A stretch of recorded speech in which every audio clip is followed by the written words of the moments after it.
Samantala, dati nang nasagot ang mga issue na pinagbasehan ng impeachment complaint laban kay Pangulong Bongbong Marcos. Ayon po yan sa Malacanang. Ang House Committee on Justice naman handa raw tanggapin ang impeachment complaint para maituring na itong initiated. Balitang hatid ni Tina Panganiban Perez. Ang anyay pagsuko kay dating Pangulong Rodrigo Duterte sa International Criminal Court ang isa sa 5 impeachable offense ng impeachment complaint na inihain laban kay Pangulong Bongbong Marcos.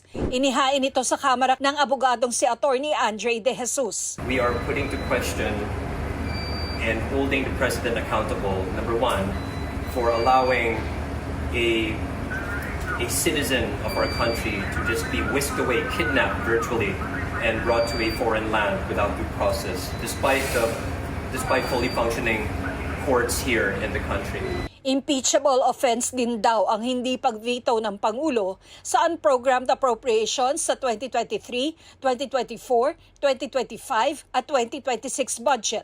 Umano'y pagbenepisyo sa mga kickback mula sa budget insertion at ghost flood control projects at pagtatatag ng Independent Commission for Infrastructure o ICI para kanlungin umano ang mga kurakot na kaalyado. Pati ang mga alegasyong nagdodroga ang Pangulo.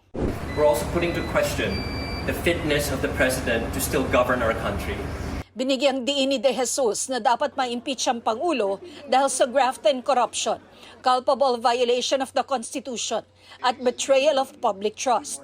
Iginiit din niyang wala siyang kaugnayan sa Pangulo o kay Vice President Sara Duterte. If you're asking if I'm affiliated with the Dutertes, no, I am not. No, I have no links with the President. I've never met either the President or the First Lady. That's the thing. There's the accusation that this is intended to trigger the 1-year ban, right? Inendorso naman ni House Deputy Minority Leader at Pusong Pinoy Party List Representative Journey Jet Nisay ang impeachment complaint. Isa siya sa mahigit 200 kongresistang pumirma sa impeachment complaint laban kay Vice President Sara Duterte noon.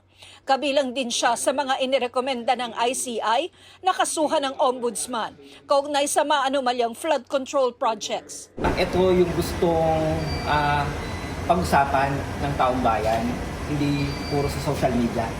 Ito ay sa tamang forum natin dadalhin. At naniniwala kami sa saligang batas, public office, sa public trust, that no one, not even the President, is above the law. Paglilinaw ni Congressman Nisay, hindi siya nakikipagtulungan sa kampo ng bise. Wala pang tugon o reaksyon ng Pangulo tungkol sa impeachment complaint laban sa kanya.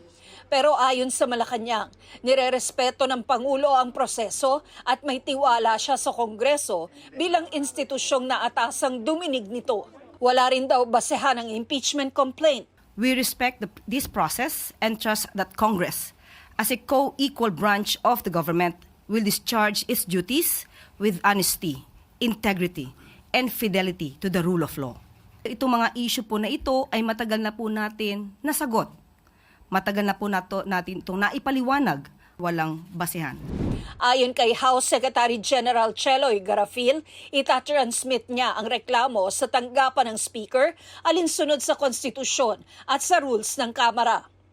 Nakasaad sa rules on impeachment na isang impeachment complaint lang ang pwedeng ma-initiate laban sa isang impeachable official sa loob ng 1 taon. Hindi pa deemed initiated ang reklamong inihain dahil hindi pa ito nare-refer sa House Committee on Justice. As soon as it is included in the order of business and soon enough will be referred in the Justice Committee, rest assured that the Justice Committee is ready to receive the impeachment complaint.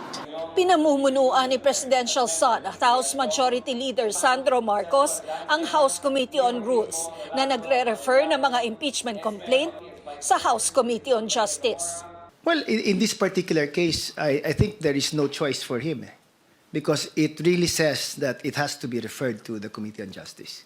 Sinusubukan pa ng GMA Integrated News na kunin ang panig ni Congressman Marcos. Si Davao City 1st District Representative Paulo Duterte, na kapatid ng Vice Presidente, kinwestiyon ang inihaing reklamo laban sa Pangulo. Duda ni Representative Duterte, layo ng reklamo na protektahan ng Pangulo mula sa ibang impeachment complaints. Wala naman daw nakikitang basehan si House Speaker Faustino D. III para ipa-impeach ang Pangulo dahil malinaw anyang ginagawa ng Pangulo ang trabaho nito. Pero anya, trabaho nilang tanggapin ang mga impeachment complaint at dinggin ito alinsunod sa konstitusyon. Hindi rin daw ito dapat ginagamit sa pamumulitika. Tina Panganiban Perez, nagbabalita para sa GMA Integrated News. Kinwestiyon ni Caloocan 2nd District Representative Edgar Erice ang paghain ng impeachment complaint ni Attorney Andre De Jesus laban kay Pangulong Bongbong Marcos. Sabi ni Erice, isipan para sa kanya ang paghahain nito lalot may posible ring maghain ng impeachment complaint ngayong linggo. Madali raw ma-dismiss ang reklamong inihain ng abogado. Nabanggit din ng kongresista na noong 2024, naghain ng disbarment case si De Jesus laban sa isang abogado dahil sa pagbabanta umanong sasampalin si First Lady Liza Araneta Marcos. Isinampa raw ito noon ni De Jesus para depensahan ang unang ginang.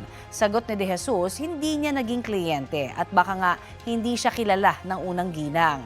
Ang disbarment case na tinutukoy ni Erice, isinampa niya dahil sa kanyang pananaw bilang abogado pero hindi bilang abogado ng First Lady.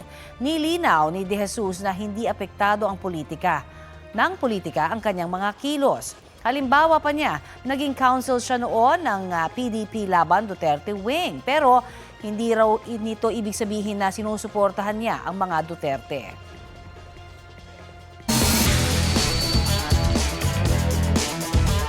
Early exit si Pinay tennis player Alex Ayala sa 2026 Australian Open sa Melbourne. Sa first round ng torneo, nakatapat ni Alex si Alicia Parks ng Amerika. Panalo sa unang round ng laro si Alex sa score na 6-0. Nakuha naman ni Parks ang second at third round. Sa kabila ng pagkatalo, paalala ni Alex, kahit may bad days, dapat na rin maging masaya lalo kapag naabot na ang pangarap. Speaking of Alex, pinangalanan siya bilang 2025 Female Athlete of the Year ng Philippine Sports Writers Association. Male Athlete of the Year naman si Pinoy gymnast Carlos Yulo. Dahil yan sa kanilang ipinamala sa international stage at pagiging inspirasyon sa mga batang atleta.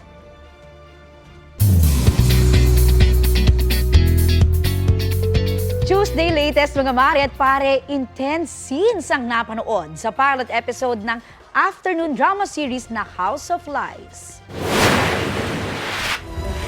Hindi pala ba to ang pundasyon ng bahay na to? Kundi mga kasinungalingan.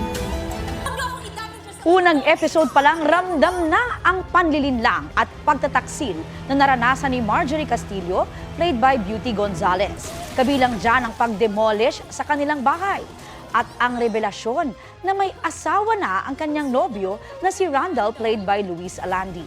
Nakilala na rin sa episode ang magiging kontrabida sa buhay ni Marge, ang karakter ni Chris Bernal na si Althea Villarreal. Sa watch party habang nasa shoot, ikinatuwa ng cast and crew ang resulta ng kanilang hard work. Kwento ni Beauty, happy siya na makita na ng audience ang kanilang pinaghirapan. Naiyak din daw ang asawa niya sa ilang eksena. Si Chris naman wishing na sana ay ma-appreciate ng fans ang kanyang pag-arte dahil ibinigay niya raw ang 100% niya.